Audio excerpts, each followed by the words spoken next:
tatanong ngayon, itong hindi nakapag-ano kagabi, si Brother Pluma. Naabutan ng oras si Brother Pluma kagabi. Brother Pluma? Thank you sa pagkakataon, Brother John. Yes, go ahead. Salamat po. May tatanong lang ako para kay Brother Tata. Okay, go ahead. Kasi madalas rin ako mag-grocery halos araw-araw. Ang problema naman, di ba, wala tayo sa state of grace. Paano yun? Brother Tata, paano daw yun? So, mas maganda nung ginawa ni mo na mag-rosary kayo araw-araw, pero mas maganda pa rin pag naka sa state of grace po kayo. Mas epektibo. Diba? Ayun nga, brother. Kasi hanggang ngayon kasi naka-lockdown pa rin kami dito sa trabaho. Dito ako sa UAE. Dito sa trabaho namin, naka-lockdown pa rin kami, so hindi makapagsimba.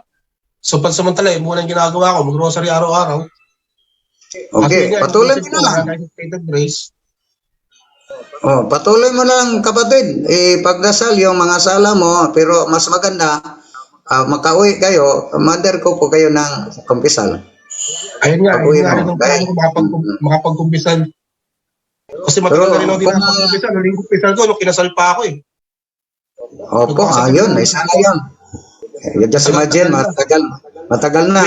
So, ang sabi ng isang Biblia, kung hindi po ako nagkamali, Lucas 17:4 yun na ang isang mabuting tao ay magkasala ng 7 beses sa isang araw. Di ba? So, kung itong i-divide ng 7 equivalent 1 week is 49 times 4 in 1 month dahil apat na linggo yung 1 month 196 na ba yun?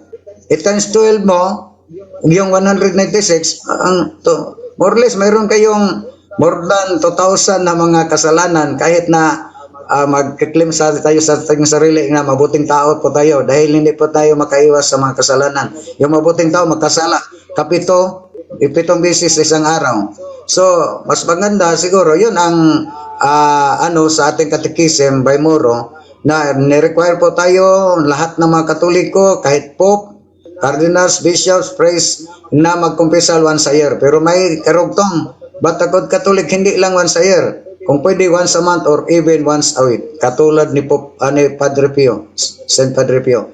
So yun, mas maganda siguro kung pwede maiwasan natin ang paggawa ng kasalanan habang nandyan pa kayo, mas maganda siguro para hindi na madagdagan. Lalong-lalo na kayo lang may alam kung may tao lang din naman tayo minsan.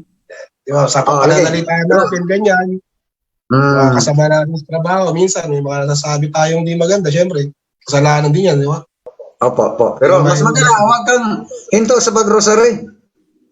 Patuloy mo ng pag-rosary. Gusto ko lang din makasiguro kasi baka mamaya, halimbawa, nagdadasal tayo tapos hindi pala napapakinggan ng Panginoon yung natin, di ba? Yung panalangin natin. Kes-to-kes basis yun. Hindi man, nasa desire mo na gusto ka magkumpisal pero hindi paintulot ng panahon dahil nandyan ka. Di ba? So, pa rin kami. Plano talaga yun. Matagal na. Okay. Bawi na lang kayo pag uwi niyo. May simbahan naman dito. May simbahan dito sa atin. Maraming simbahan dito ng Katoliko. Pero wala kayong access na magkasamba? Pagkasimba? Pag lumabas kasi ako, pahirapan na naman, makapasok na naman. Kasi yung policy dito medyo mahigpit. Pwede. Pero di ba gagawa ko pero makalabas ako? Mas maganda, humingi kayo sa tulong ng guardian angel mo. Na kung pwede,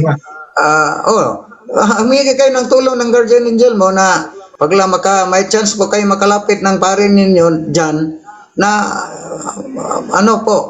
pentulutan po kayo makakumpisal kung may access po kayo. Walang imposible, di ba? Ang advice ko na medyo stricto, huwag mong isipin yun. Patulong kayo ng guardian angel mo. Kaya gusto ko humingi ng idea. At least alam ko na yung gagawin ko. Salamat, Brother Tata. Salamat, Brother Tata. Opo. Hello, brother. Brother Angel. Opo, makakatulong sa'yo. Kami nga dito sa Japan din, no? Although nakakasimba naman kami pagka Sunday, pero dahil gustong-gusto ko kasi everyday nagmamas. Online mass po, pwede. Online mass, brother. Tuwing Sunday ako nag-ano naman. Yes, Kahit hindi yes. na live eh. Yes, pwede yan. Kaya lang, dahil sabi mo nga, hindi ka pa nakapagkumpisal, ang magiging doon kasi kailangan po nasa state of grace yung, di ba, may spiritual communion na babasa natin, no? Huwag muna siguro doon, but we keep praying. Pero sabi nga ni Brad Samantala, yun Tato, muna ginagawa ko. Magdasal muna. Mag-grocery muna yes, araw-araw. yung desire Kahit mo mabigat naman yung pakiramdam ko, natin. talaga pinipilit ko dahil kailangan eh. Yes, Kailangan yes, natin yun. Wala. Sabi nga, wala naman tayong magagawa kundi lumapit sa kanya. Siya lang talaga Oo ang naman. makakapagbigay ng Lalo sa tulad natin mga kaligtasan. OFW, ako hirap. Yes, Wala lang opo. tayo So, dito. tuloy-tuloy niyo lang po, Rosary. Tuloy-tuloy lang yung online mass. Agad kung lockdown kayo, kung kaya pong everyday online mass, give time, magugulat kayo yung miracle. Baka biglang mawala lockdown dyan. Di okay na, di ba? Sana Yun nga, na po. oo. Opo, marami magagawa na. Salamat, Brother Tata. Brother John Do, salamat sa inyo. Okay. Brother Jando, Yes. Okay. ito bang si brother ay gusto bang umpisal? Brother Pluma? Pwede bang online? Oo naman. I-message mo ako kasi meron akong number na pwedeng tutulong sa'yo kung paano ka makapag-confess dyan. May couples na tutulong Dito po para sa UAE? ma-schedule ka ng pare. Dito po sa UAE, meron? Meron po akong kakilala na misyonaryo na pwedeng makapag-connect kung saan ka banda dyan para makapag-confess. Hindi po. Okay lang po yan kasi pagka naman makalabas ako rito, diretso na akong simbahan para mapagkumpisal ako. Pagka i-schedule ko lang din. Ipilitin ko lang din makalabas kasi mahirap yung policy dito eh. Sa pinagtatrabaho namin. Ayun lang po, salamat. Sige. Okay. Salamat po. Okay, Brother Pluma, maraming salamat. Ito na. Okay, thank you. Ito naman ako kay Nap. Hello, Nap. Good evening. Click unmute po, bro. May unmute screen. Okay. Yan. Brother, atin akong tumatawag dyan. Mayroon para akong testimony, mayroon din isang tanong. At yung pangatlo, medyo ano to. Pero unang testimony ko ay dati na akong madasalin. Lalo akong religious dahil sa pakikinig ng punto por punto. Ngayon, mayroong isang pagkakataon nga yung masakit ang ulo ko, siguro tumaas yung dugo ko, matutumba na ako. Galing doon sa baba, sa basement, papunta ako sa taas dahil ang sakit ng ulo ko, para akong matutumba na. Ngayon, ang ginawa ko ay lumuhod ako dito. Mayroon akong altar at na mayroon si Virgin Mary. Yun, hindi ko pakita sa inyo. Yung altar ko. Yan. Tapos Virgin Mary. Ngayon, dahil sobra ng sakit, sa hagdanan pa lang, matutumba na ako. Patay na ako dito, sabi ko. Nung pagluhod ko, maano mo yung crown ni Virgin Mary dito? Nakatayo ako, so ang crown dito sa aking tiyan. Nung pagluhod ko, parang nakaano ko sa tubig. Hindi naman tubig, pero parang nakaano ko sa tubig na pagluhod ko, gumaganon, oh. Hanggang dito, hanggang crown. Nung pag-ano sa crown, biglang nawala kaagad ang aking sakit ng sakit sa akin, yung sakit ng ulo, parang natutuwa. Biglang nawala kaagad. At nung dati, parang kahit nagdadasal ako, parang ang bigat ng tapusin yung bigat tapusin ang rosary. Pero during that time, ang gaan ng pakiramdam ko na kahit ilang rosary gagawin ko, parang kaya ko pa, kung wala lang akong gagawin, halos gagawin ko pa yung rosary. Yun lang naramdaman ko, na wala kaagad yung sakit ko. Yun lang, parang testimony din yun. Wow. Ganda experience po yun. Oo. So, ang pangalawa ko, medyo isang tanong lang ito. Mm-mm. Pagkamatay ng kapatid ko, alam ko na nga mayroong nagsabi sa akin kapatid ko na mamamatay na, baka mamatay na doon sa Pilipinas dahil nandito ako sa US ngayon. Ang pakiramdam ko, mamatay na siya, pero sa madaling araw, parang may pumukaw sa akin, parang hangin o ano, di ko lang malaman. Nagising ako, tinignan ko kagad ang relo ko. Mm. It was 3 years or 4 years ago. Mm. Alas 4:20 ng madaling araw. Mm. Tinignan ko kagad kasi pag gising ko, yun ang ugali ko. Ngayon, hindi ko alam nga namatay yung kapatid ko. Hindi ko alam. Nung pagka alas 8 na ng umaga, alas 9, tumawag na yung kapatid ko galing sa Pilipinas. Tumawag na sa akin Mm. at nagpaalam nga namatay na yung kapatid namin. So sinabi niya na ang pagkamatay eksaktong 4:20. So yun din ang parang ginising ako ng parang hangin, 4:20 din. Ang tanong ko, ano kayang nagising sa akin? Maaring kaluluwa niya ba nga ba at that time aalis na siya na kaagad? Ayun lang isang tanong ko. Okay, bigay tayo kay Brother Angel Dory ang pagsagot. Brother Angel?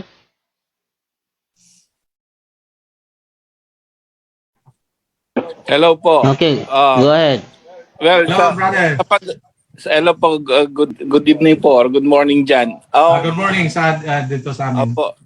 Opo, alam niyo po from the start naman na punto por punto lagi po natin naririnig na ang tao po kasi namatay di po ba diretso na po yan, it's either go to heaven or diretso sa particular judgment, no?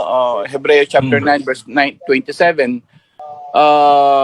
Diretso po, hindi po ang kaluluwa po hindi po pumupunta kung saan-saan, no? Unless, sabi nga ni Brad Tata kanina, papayagan ni Lord God na may mga spirit talaga na bababa para makipag-usap. But very rare po yon. So hindi po, wala pong ano yon, walang connection po yon. Minsan pamahiin na lang o minsan nagkataon lang. But sa mga pag-aaralan natin yung exorcism ngayon ng mga mga deliverance minister natin, si Father Darwin, lahat po naman sila sinasabi nila, no, ang mga nararamdaman natin, yung mga napapaniginipan na or nakita ko nakita ko si lolo, nakita ko yung anak ko na namatay. Ngayon kayo naman may mga situation na parang during that time, eksaktong time, ganito nakita ko. Ako rin po nangyari yan na parang yung kaibigan ko po doon nasa Caloocan ako, parang nakita ko siya sa CR eh. Ngayon, may sakit po yun, hindi pa namatay. Ganyan na sitwasyon niyo po. Nakita ko siya sa CR, parang namalikmata yata ako. Tapos maya after how many minutes lang po, nag-text yung kapatid ko, oy, patay na si Alex. Nagulat ako, parang nakita ko doon sa CR. So pareho-pareho, no? But in our study, yung pagdating sa demonology po, tsaka spiritual warfare, wala pong ano yun eh, walang connection daw yun, sabi nila, no? They're the expert. Wala pong ano yun, walang connection yun dahil ang mga kaluluwa, unless payagan nga daw ni Lord God, wala pong connection yun sa mga nangyayari sa atin. Ang mga kaluluwa, diretso na po yun, it's either heaven, purgatory, or hell. Wala po connection. Opo. So maaaring coincidence lang pala yun. Opo, coincidence lang po yun. Dahil pareho 4:20. Ito Yeah. araw, 4:20 sa hapon sa Pilipinas. Kaya sabi ko, bakit kaya, no? Pagtawag ng kapatid ko, 4:20. 4:20 din yung missing sa akin. Diretso na po ako sa pangatlong tanong ko. Baka ito makakatulong din sa punto por punto. Dito sa Isaiah 48:12 up to 48:12 up to 17, kung pwedeng mabasa, may parallel siya doon sa Revelation 1:8 and 17. Ang tanong ko, ay ito ba si Jesus Christ, siya ba nagsasalita lahat doon sa sa lumang tipan. At ang pag-intindi ko dito sa Isaiah 48:12 ay siya na po, siya ang nagsasalita nito. Pati sinasabi niya, I am the Lord your God. Pwedeng basahin yan, 48:12 tapos hanggang 17 yata. Tapos ang parallel niya dito sa Revelation 1:8 and 17.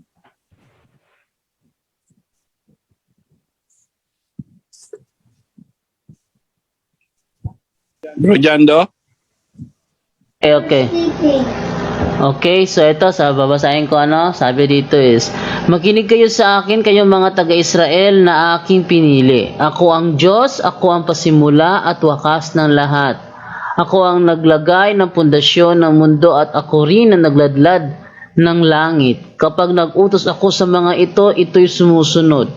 Magtipon kayong lahat at makinig. Sino sa mga Diyos-Diyosa nang humulang lulusubin ng aking kaibigan ang Babylonia para sundin ang ipinapagawa ko laban sa bansang yon? Wala. Ako ang nagsabi sa kanya at ako rin ang tumawag sa kanya. Sinugo ko siya at pinagtagumpay sa kanyang ginawa. Lumapit kayo sa akin at pakinggan ito. Mula pa napasimula, hindi ako nagsalita ng lihim. Sa panahon na nangyari ang sinabi ko, naroon ako. At ngayon, sinugo ako ng Panginoon Diyos at ng kanyang Espiritu na sabihin ito. Sinasabi ng Panginoon na inyong tagapagligtas, ang banal na Diyos ng Israel, ako ang Panginoon na inyong Diyos na nagturo sa inyo kung ano mabuti para sa inyo at ako ang pumatnubay sa inyo sa tamang daan. Yun. Ito yung... Sa pag-intindi ko, si Jesus Christ nagsabi niyan. Si Jesus Christ ang nagsabi niyan. Sinabi niya nga dyan, ako ang Panginoon na inyong Diyos. Mismo na siya na nagsabi. Doon sa Revelations 1:8 at 17. 8 at 17 lang. Siya din yung nagsabi. Okay.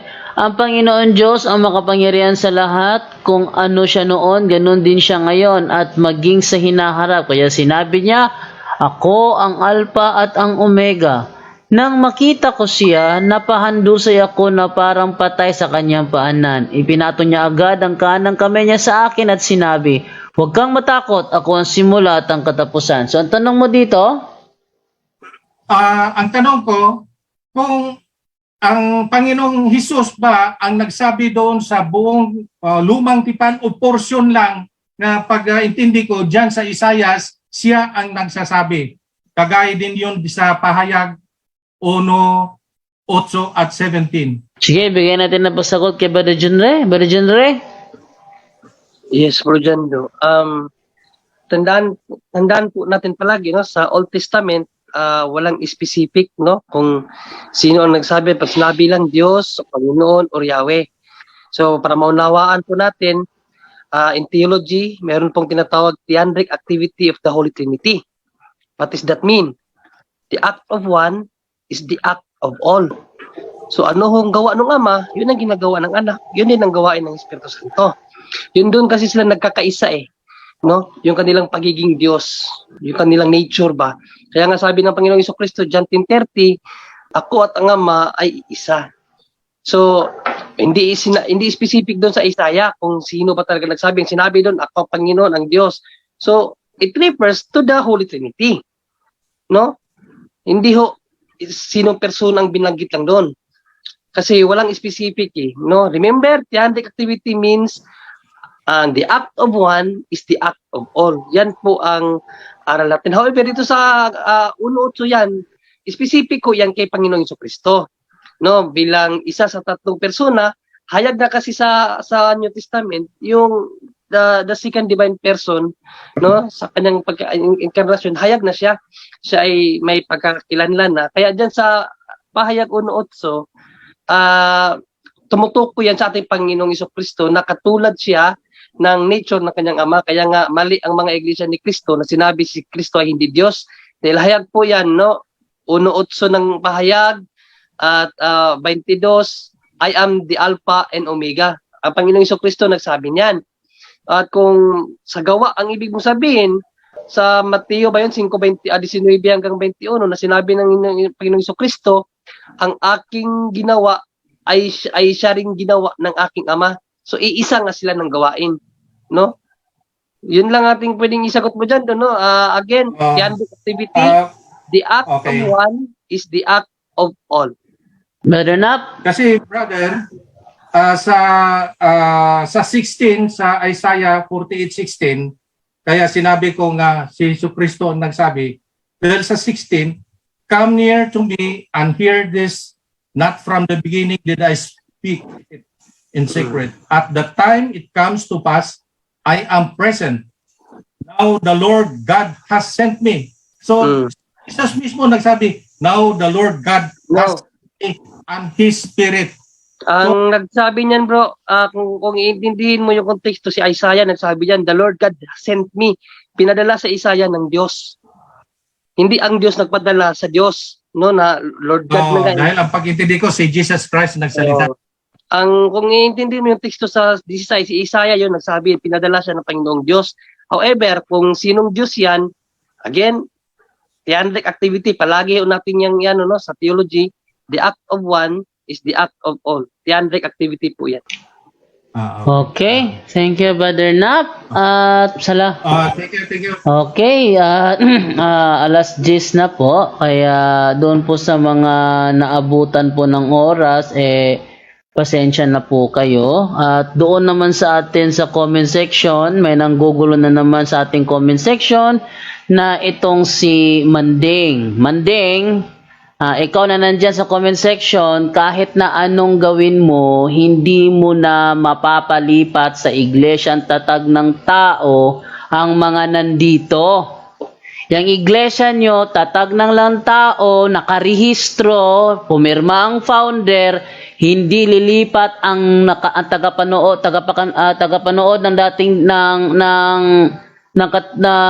punto dyan sa programa ninyo.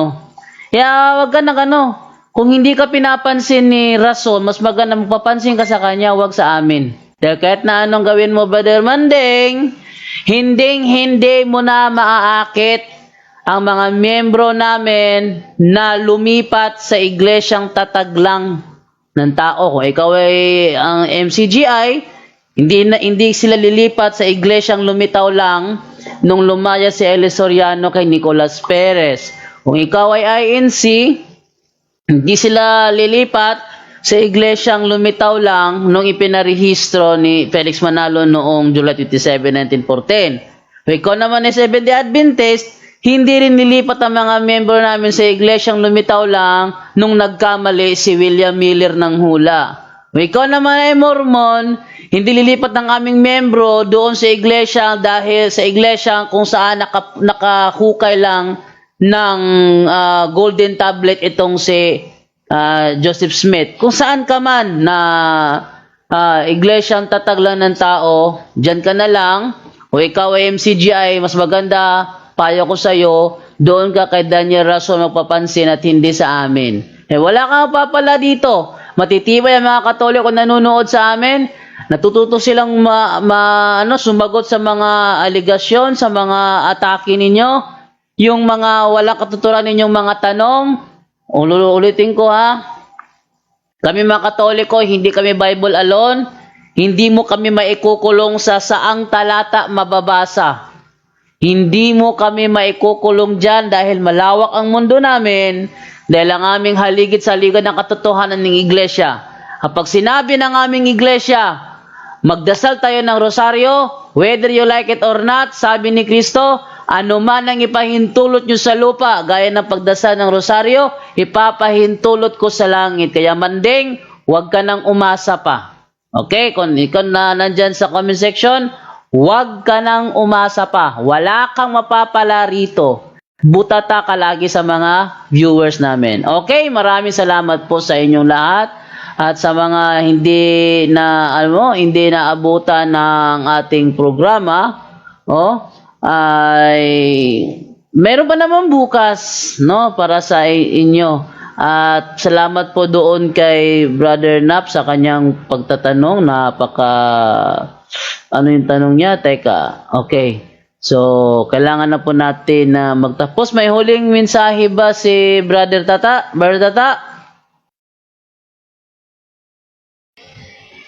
Okay na, Brother Jando. Maraming salamat lang sa lahat ng nagtanong at sa hindi pa nakapagtanong. May focus naman tayo.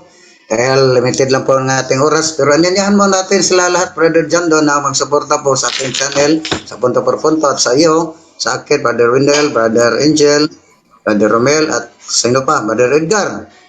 At sa lahat natin magkasama na mayroon ng sarili na channel, hindi lang sa Punto por Punto, lalo na sa Punto por Punto. So sana patuloy na mag-subscribe, mag-suporta at sa humingi ko ng pamihinaw naman yung nag-predict ko sa akin, nadagdagan na naman. 210, 206K naman siguro yun, 200 basta, nadagdagan na naman. So may ako ng pamanhin na hindi na mo kaya na dahil 5K na. So, sorry po. At saka, iniyahan po kayo na subaybay na lang, follow na lang sa aking Facebook page sa pagsisiwalat sa katotohanan. Yun lang siguro, Brother Jando. At sa lahat, sana, nakapagbigay po tayo ng konti lang paglilinaw sa mga kapatid natin, yung mga kapagkatugli ko nga gusto sila ng mga clarification. Saludo ako sa inyong lahat.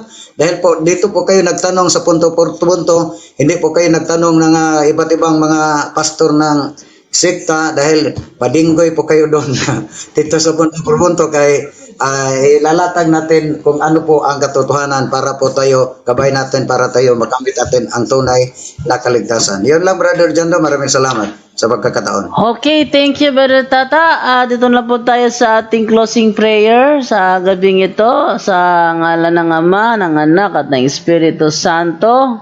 Amen.